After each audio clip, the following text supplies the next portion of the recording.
Alright guys, jujutsu Kaisen chapter 269 के spoilers आ चुके हैं एंड ब्रेक ऑफिशियली एंड हो चुका है। बट यहाँ पे प्रॉब्लम ये है कि स्पॉयलर्स तो निकल के आ गए बट ट्रांसलेशन निकल के नहीं आए। बिकॉज जो बंदा ट्रांसलेट करता है उसने आज किसी कारण की वजह से ट्रांसलेट नहीं किए इस चैप्टर को, और अब उसके अलावा मैं यहाँ पे किसी और पे ट्रस्ट नहीं कर सकता क्योंकि कोई लोग कुछ भी ट्रांसलेट कर देंगे। तो दैट्स वाई हमें चैप्टर तो पूरा पता लग गया बट ट्रांसलेशन नहीं आए। दैट मीन्स कि ट्रांसलेशन का आपको पढ़ने के लिए हमें चैप्टर का रिलीज होने का ही वेट करना होगा। बट मैं आपको ऊपर से बता दूंगा कि इस पूरे एंटायर चैप्टर में आपको कौन कौन जिंदा देखने को मिले है एंड एंड के अंदर क्या क्या कंक्लूजन हुए हैं। आप जब सुनेंगे कि कौन कौन सर्वाइव कर गए हैं सुकुना की फाइट के बाद, आपका खुद का दिमाग हिल जाएगा। सो विदाउट फर्दर अडू हम जुजुत्सु काइसेन चैप्टर 269 के स्पॉइलर की ओर बढ़ते हैं। इस चैप्टर की शुरुआत में हमें मेमे दिखाई जाती है जो कि किसी एक ओल्ड हाउस को विजिट कर रही होती है। अब वो कौन से हाउस इनकेस को विजिट कर रही होती है इसके बारे में नहीं मालूम, बट ये जो सीन दिखाया गया है वो एक फ्लैशबैक का है। मतलब करंट टाइम में ये चीज नहीं चल रही। करंट टाइम के अंदर हमें वो सारे लोगों के बारे में बताया जाता है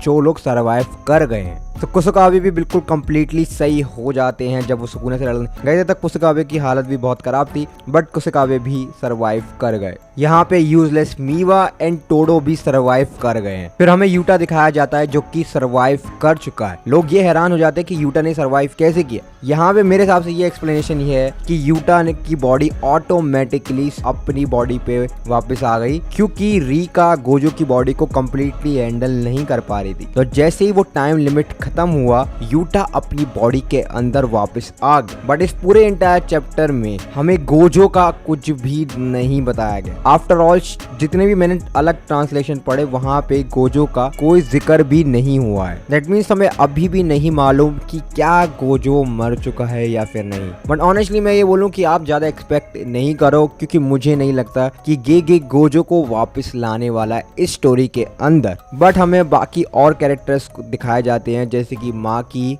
इनुमा की एंड फिर एंट्री होती है हिगुरामे की। यस, हिगुरामे सर्वाइव कर चुका है बट उसके हाथ पैर टूट चुके हैं तो वो बहुत ज्यादा बैंडेज में लिपटा हुआ है। अब वो सर्वाइव कैसे किया इस चीज को बारे में मैं आपको कैसे बताऊं क्योंकि ट्रांसलेशन नहीं है ये। बट यस, इतादोरी यूजी हिगुरामे को देख के काफी शॉक हो जाता है जब उसको पता लगता है कि हिगुरामे सर्वाइव कर गया है। एंड हाँ, हमें यहाँ पे मिगुल एंड लियोर भी दिखाई देते हैं। एंड हाँ, जब गोजो वर्सेस सुकुना की जो फाइट चल रही थी जब ये लोग सारे हेडक्वार्टर के अंदर बैठे हुए थे, टीवी के अंदर देख रहे थे, तो वो किसी हेडक्वार्टर के अंदर नहीं, लिटरली रीका की बॉडी के अंदर बैठे हुए थे। मतलब इस पूरे एंटायर चैप्टर में जितना दिखाया गया है उस हिसाब से हर एक बंदा सर्वाइव कर चुका है, सिर्फ एक को छोड़, वो है गोजो। क्योंकि उसके बारे में नहीं बताया गया है कि क्या गोजो जिंदा है या फिर नहीं, क्योंकि अगर हिगुरामे मर के जिंदा कैसे हो सकता है क्योंकि वो बंदा ऑलरेडी ऑलमोस्ट डेथ डोर पे खड़ा हुआ था।